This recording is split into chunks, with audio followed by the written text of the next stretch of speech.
Hola Fernando.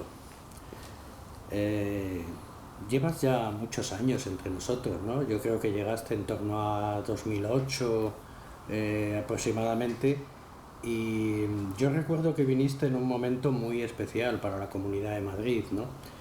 Eh, los operadores de máquinas estaban muy soliviantados porque tu antecesor no terminaba de sacar un reglamento que se había pactado con ellos, que como consecuencia de ese futuro texto había habido una subida de impuestos pactada, pero no acababa de salir. Y llegaste tú y con tu varita mágica solucionaste el problema. Hago un poco de historia porque me interesa saber qué era lo que pensaba Fernando Prats antes de incorporarse como autoridad al sector. ¿Cómo veía el sector? Si es que lo veía de alguna manera. Hola Manolo, hola Jacqueline, es un placer estar aquí con vosotros. Yo llegué en el 2008, en verano, cuando hubo una reestructuración en la Comunidad de Madrid, eran las primeras medidas de recorte de la estructura administrativa y se suprimieron direcciones generales y se acumularon. Entonces yo era director de tributos, la dirección de juego, que estaba Edmundo, un excelente amigo y buen profesional, se suprimió como dirección general y tributos se convirtió en tributos y juego. Efectivamente, en esa época, verano de 2008, la Comunidad de Madrid llevaba un retraso importante, casi de un par de años, en la tramitación del reglamento de máquinas, cuyos parámetros fundamentales se habían pactado en una reunión en Canarias 2 años antes. Bueno, yo creo que eso fue un problema de tiras y aflojas de los distintos subsectores, en los que, como ha pasado otras veces, cada uno de ellos parece que ve que las ventajas que obtiene un subsector son desventajas para él, cuando no siempre es así. Es decir, no tienen claro que puede haber óptimos de Pareto, es decir, situaciones en las que ganan todos.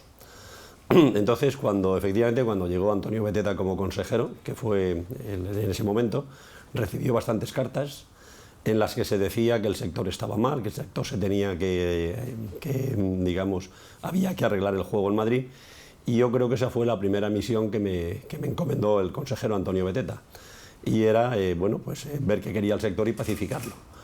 Y al final lo hicimos, primero estudiándonos muy bien lo que querían todos y negociando con todos. Llegué negociando con todos y haciéndoles comprender que todas las ventajas no las podía obtener un subsector, y que si había un elemento que era bueno y el reglamento de máquinas era bueno, sería bueno para operadores de calle, sería bueno para salones y sería bueno para bingos y para casinos. Bueno, en realidad casinos siempre ha sido un sector muy independiente, y por esta razón pues al final llegamos a acuerdos entre todos y el reglamento salió.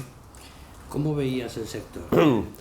Yo había tenido muy poco contacto con el sector del juego, únicamente un contacto circunstancial por el tema tributario. Y yo creo que la única vez que negocié con el sector fue cuando se puso en funcionamiento el bingo simultáneo. Hubo que hacer unos cartones en blanco para que se pudieran imprimir en sala, y bueno, la sensación que me dio, pues no, ninguna en concreto. Pues no tenía una idea real de cómo era el sector de juego, en realidad no lo conocía. ¿Y personalmente nunca habías jugado a nada?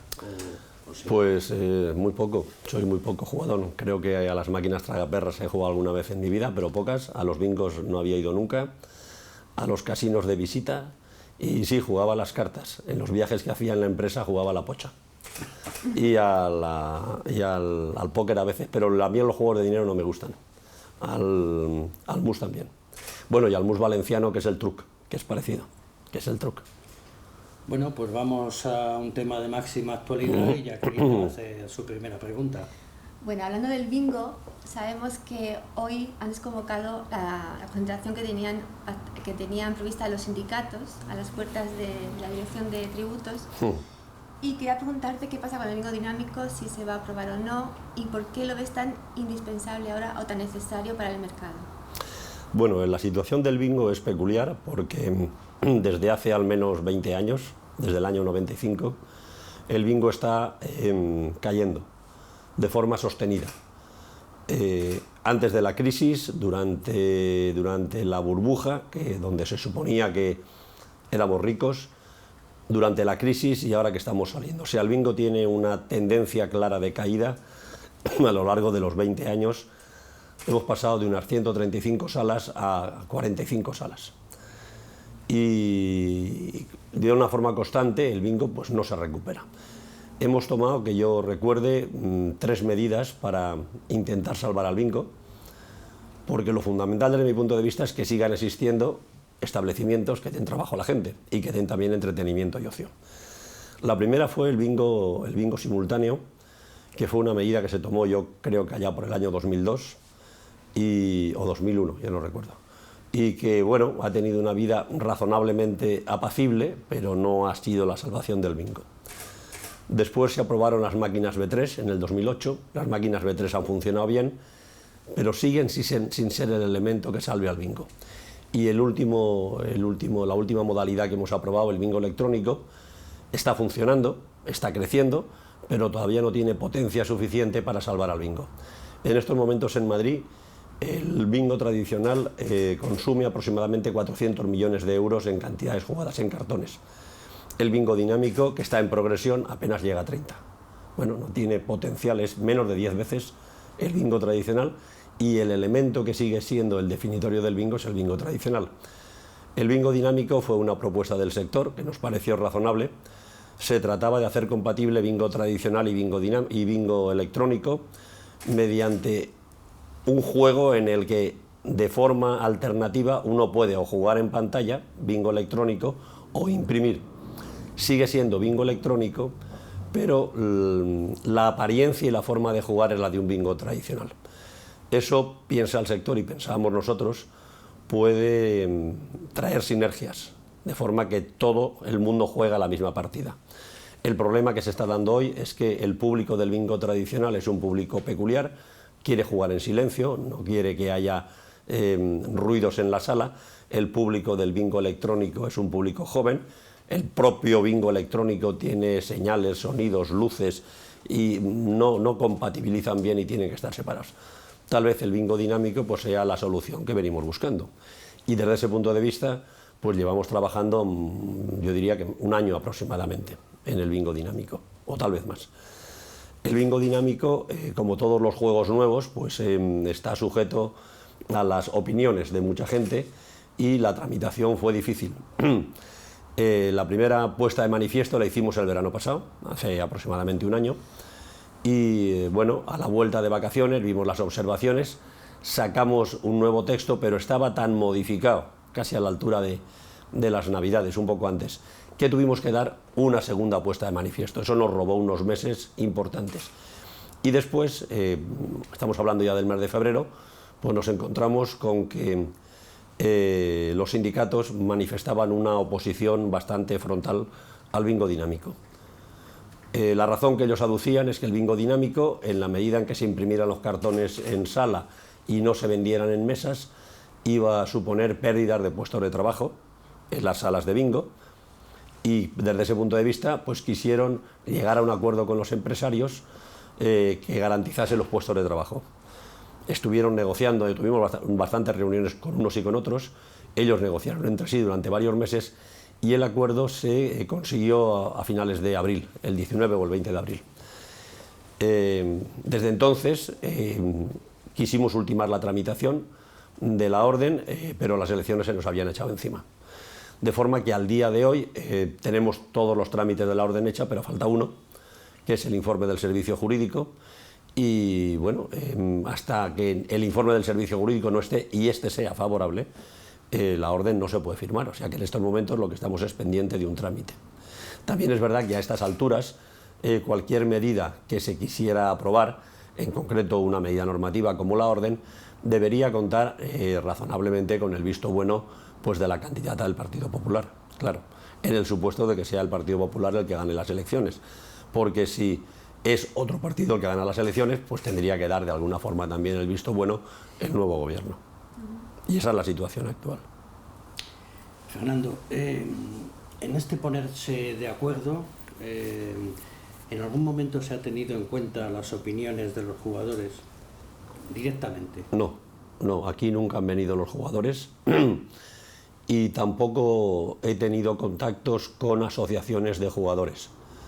Los únicos contactos con los jugadores han sido con FEJAR, pero no en el seno de estas normas, sino en el seno de la normativa estatal, en la Comisión de Juego Responsable del Estado. Pero justamente te hago la pregunta por eso. Sí. FEJAR no es una asociación de jugadores. No, es de jugadores... de exjugadores. Rehabilitados, sí. Y encima con problemas.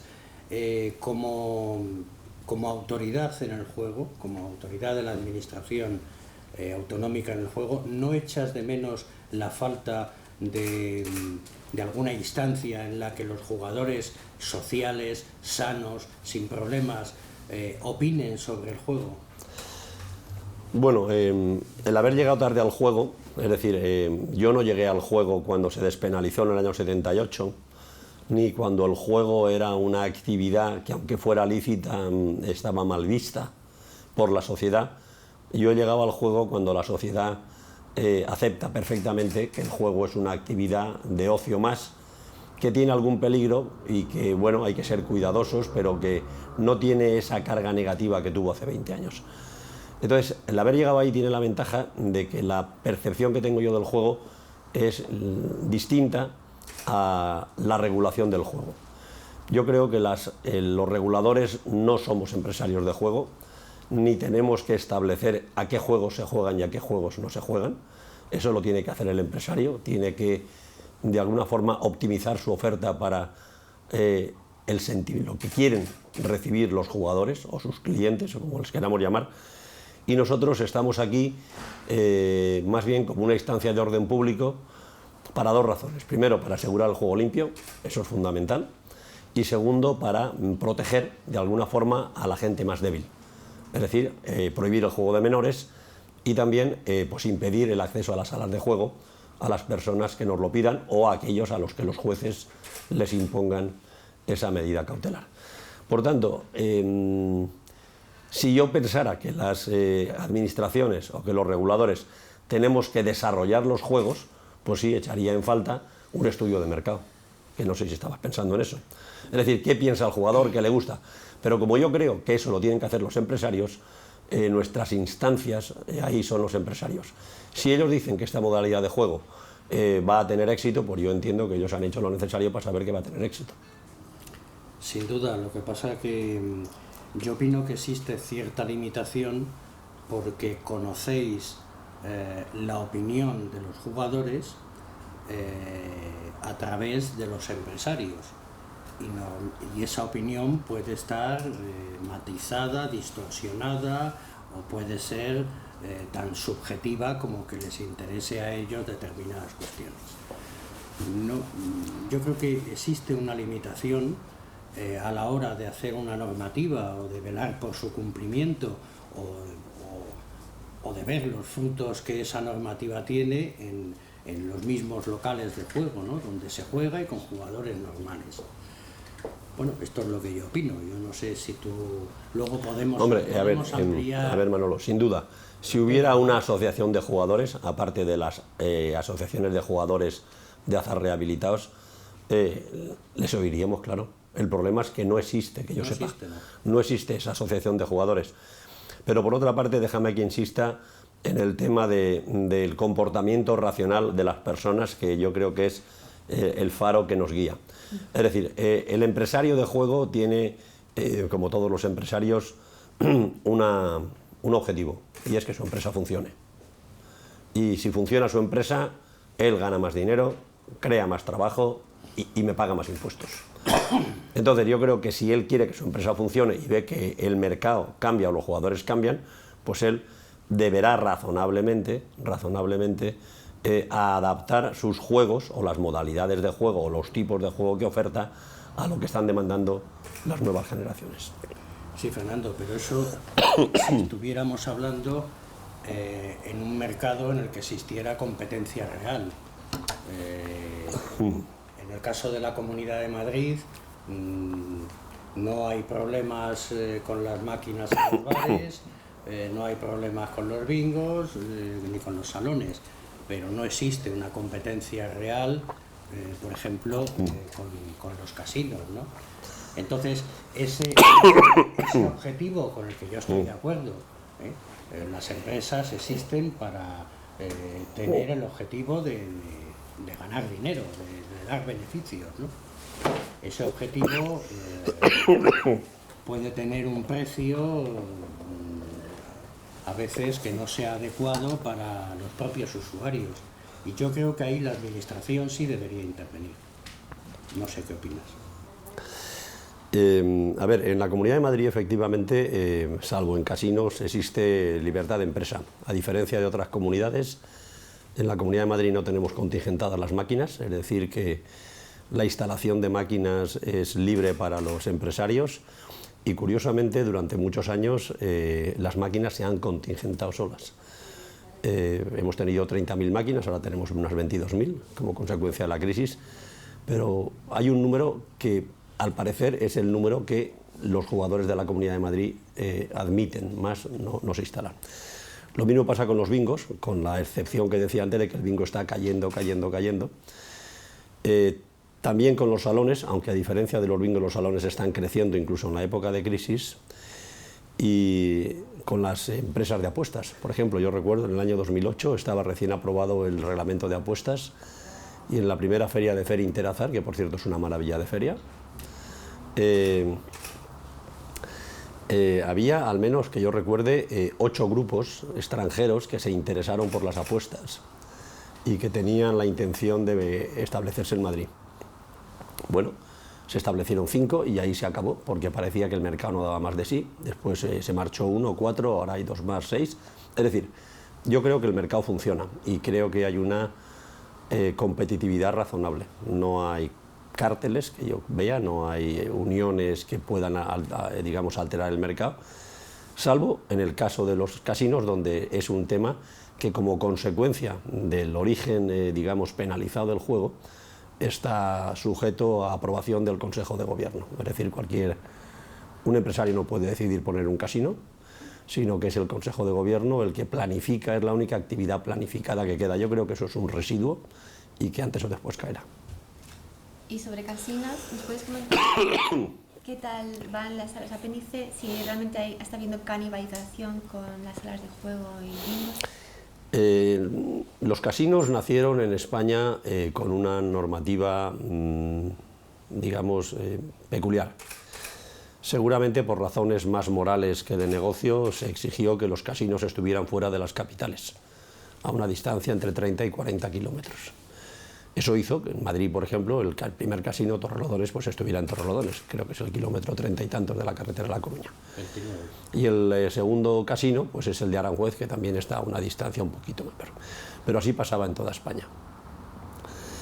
Y yo creo que los primeros en darse cuenta de que eso era el pasado, creo que fueron catalanes o valencianos, y descubrieron el mecanismo, precisamente por la planificación, digamos, del Consejo de Gobierno de los casinos, descubrieron o inventaron, llámale como quieras, el mecanismo de las salas anejas o salas apéndices, que fue una forma de poner casinos en las ciudades sin poner casinos en las ciudades, sin necesidad de abrir nuevos concursos y con limitaciones. Aquello funcionó bien y bueno, pues eso llegó a Madrid hace 3 años y efectivamente se abrieron 2 salas apéndice, una en Colón, que es la del Casino de Torrelodones, otra en Gran Vía, que es la del Casino de Aranjuez, y las salas, hombre, han hecho daño. A los salones que están muy cerca tal vez sí, pero yo sigo pensando que son públicos diferentes, o sea que no se canibalizan entre ellos, a diferencia de lo que piensan ellos, que ellos piensan que sí se canibalizan. Están funcionando razonablemente bien, seguramente no tan bien como ellos pensaron, o sea, no hubo la avalancha de público, pero están razonablemente bien funcionando. Y después del primer año, en este año pues parece que están mejorando un poco, sí. ¿Y habrá un tercer casino en Madrid? ¿Habrá un tercer casino? Sí, supongo que sí. Cuando haya una propuesta de hacer un tercer casino que convenza al Consejo de Gobierno. La propuesta que en principio era más plausible fue la de los casinos de Las Vegas Sands. Para eso se aprobó la normativa de los centros integrados de desarrollo, que es más que un casino. Un centro integrado de desarrollo no es un casino, o es un casino al estilo americano. Es decir, es una oferta de ocio completa y compleja donde el juego no supone más allá del 15 o el 20% de la facturación. El resto son cuestiones distintas, es restauración, es hoteles, son centros de convenciones, son espectáculos, son tiendas de ropa, es decir, es un gran centro de ocio con juego. Y ese es el modelo que está triunfando en California y que se está extendiendo en Estados Unidos ahora, en Chicago y en otras ciudades. Es decir, el juego se convierte en un complemento para la oferta de ocio y además tiene carácter familiar, lo cual es curioso. Pero ese modelo de negocio aquí cabe. Yo creo que sí, yo creo que claro que cabe, y más en España. En España tenemos un gran activo y es la situación geográfica. Es decir, a mí, cuando dicen, no, es que España queremos tener fábricas de... Bueno, pues no, en España hay que explotar lo que tenemos. Y si uno mira el mapa del mundo, observa que en el paralelo 40, que es donde estamos, pues el clima es templado y los inviernos no son demasiado fríos y los veranos no son demasiado cálidos. Y además tienes 4 estaciones, que es más bonito que tener siempre la misma, ¿no? Que es lo que pasa en el trópico. Pero es que además en el paralelo 40 solo hay 2 grandes mares interiores que de alguna forma suavizan mucho el clima. Y uno es el Mediterráneo, y Mediterráneo solo hay uno, y el otro es el Caribe. Y no hay más. Es decir, uno puede mirar el mapa del mundo y no verá más que dos grandes mares interiores a la altura del paralelo 40, y son estos dos. Entonces, el clima de estas zonas es excepcional. Y el que lo tiene, pues tiene esa suerte, y el que no lo tiene, ni lo tendrá. Por eso, claro, en el Caribe se hacen cosas que no se hacen en otros sitios. O sea, la costa del Pacífico no tiene nada que ver con el Caribe, y la costa mediterránea no tiene nada que ver con ninguna otra costa del mundo, ni el clima. Entonces, pues tenemos un clima excepcional, tenemos un país, a mí me parece que es también excepcional, una esperanza de vida de las más altas del mundo, no sé si la segunda o la tercera, depende, con Japón, o incluso la primera, un carácter excepcional, los españoles, muy abierto, uno sale por Europa y las ciudades están vacías a partir de las 8 de la tarde. Y aquí sales en Madrid, bueno, y en Barcelona también, supongo, claro, y en cualquier ciudad española, sales a las 2 de la madrugada y la calle está que no cabe un alfiler. Y además, razonablemente seguro, aquí no te atracan, hombre, si te metes en un sitio que no debes, sí, pero... Entonces, ese tipo de oferta es que no lo puede ofrecer nadie. ¿Por qué vienen los alemanes a jugar al golf a España? Por el clima. Entonces, España tiene una situación especial, bueno, Italia también, los Balcanes un poquito menos, para todo lo que es ocio. Yo creo que si alguien consiguiera que la gente de Disney reconociera el gran error que cometieron no poniendo el Euro Disney en la costa del Mediterráneo en Alicante y ponerlo en París, donde llueve un día sí y otro también y hace un frío que pela, pues se daría cuenta de que eso es lo que tenemos. Bueno, Fernando, yo entiendo, pero no comprendo tu optimismo. Yo creo que nos estás haciendo trampas, o es que todavía estás con la dinámica electoral o algo parecido. No, trampas no, lo que os he dicho es verdad. Trampas dialécticas. Vale, eso puede ser. Fíjate que por un lado justificas la existencia de las salas apéndice como consecuencia de un error, primero en la planificación de los 42 casinos que hubo en España a partir del año 77, de la regulación del 77.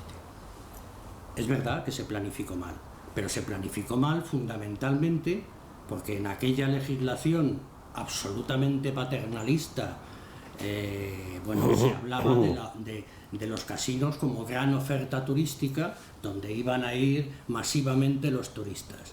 Bueno, la realidad habla de que los turistas van en un porcentaje absolutamente ridículo, el 1, el 1,5, el 2%, con casinos que están en zonas turísticas. Entonces, claro, ¿qué es lo que me estás intentando decirnos? ¿Que si hubiera venido Adelson todos los turistas habrían ido a sus casinos? No, a ver.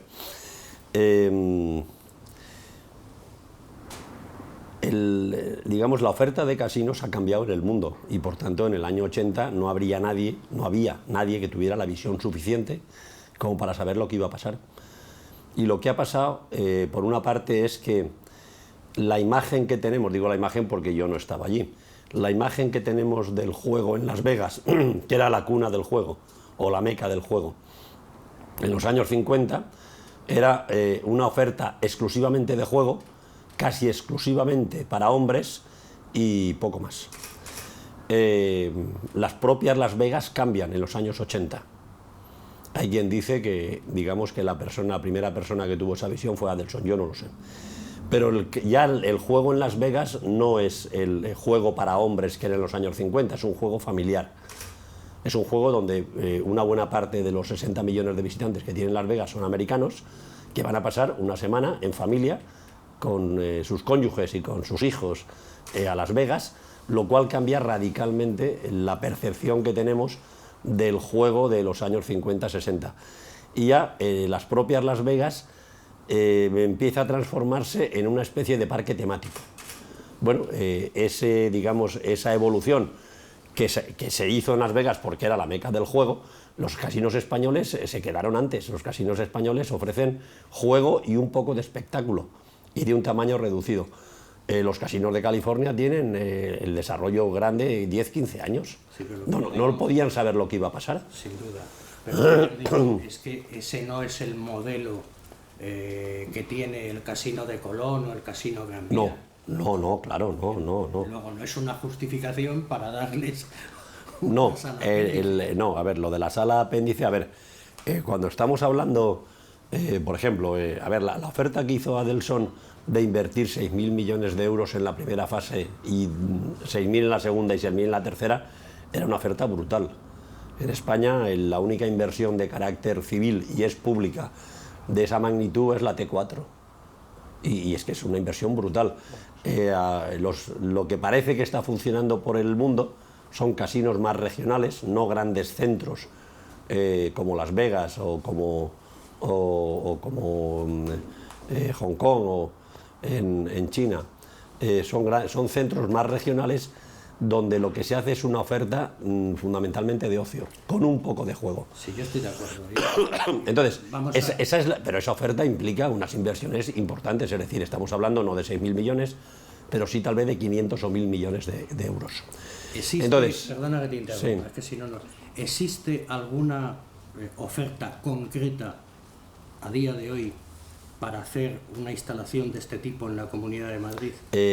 Ha habido contactos, sí. ¿Hay una oferta concreta? No. ¿La habrá después de las elecciones? Yo creo que posiblemente sí. ¿Hace referencia a Jianlin? No quiero decir nombres ni historias, pero sí existe de gente con capacidad inversora suficiente. Es decir, lo de Las Vegas no salió bien, pero puso Madrid en el mapa. Y ha habido más gente que ha visto eso y ha dicho, oye, pues no era una mala idea. No era una mala idea lo de instalarse en Madrid. A lo mejor con un proyecto un poco distinto. La normativa de la Comunidad de Madrid, la de los CID, que la dejamos ultimada, pues les ha gustado a la gente, le ha gustado mucho, y sí que ha habido digamos, interés y estudio. Ofertas concretas no ha habido, porque cuando haya alguna pues será pública, claro. Fernando, ya para terminar y damos paso a una pregunta de Jacqueline, que son más nobles y más buenas que las mías. Mucho mejor. Mucho mejores.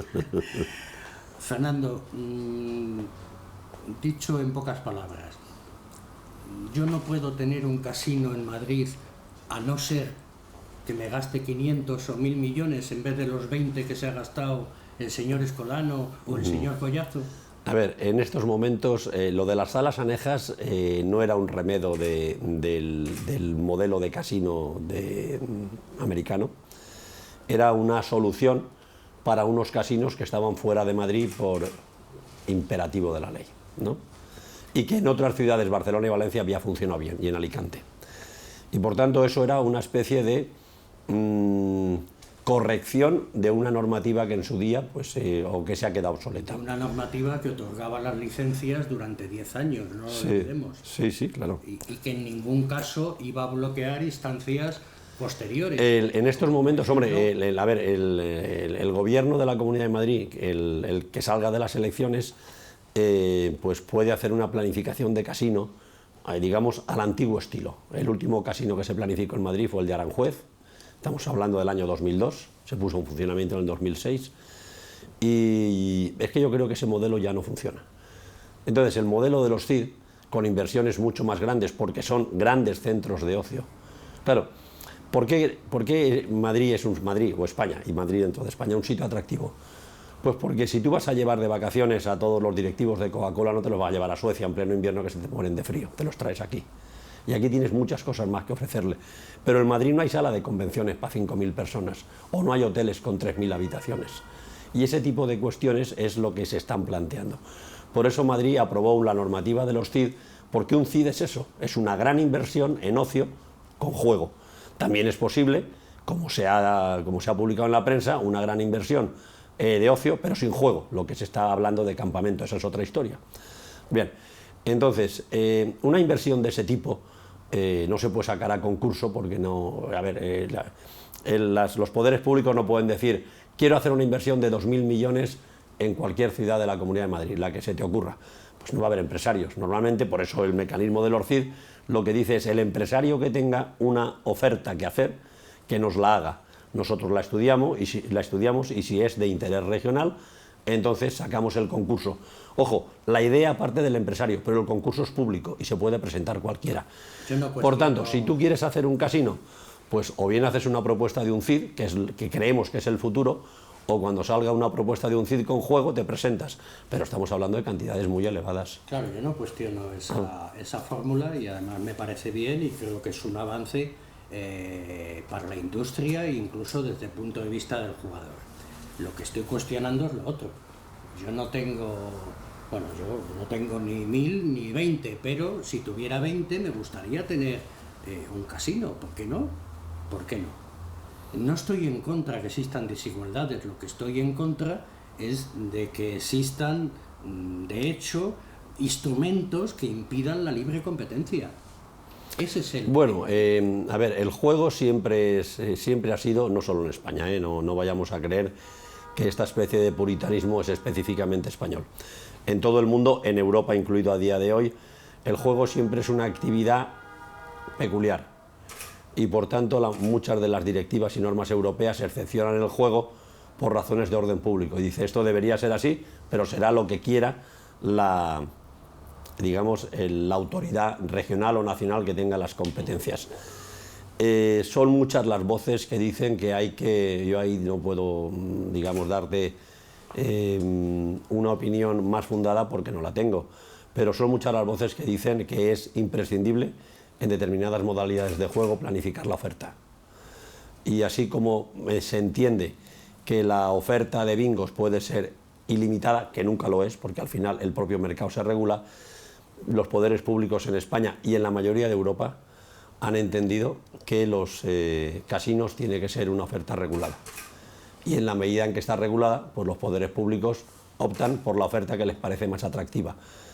Si no hubiera salido las modalidades de casinos que están ahora creciendo en Estados Unidos, pues claro, el modelo de Macao no tiene nada que ver. El modelo de Macao es un modelo de juego en un país gigantesco donde el juego está prohibido y solo se permite allí.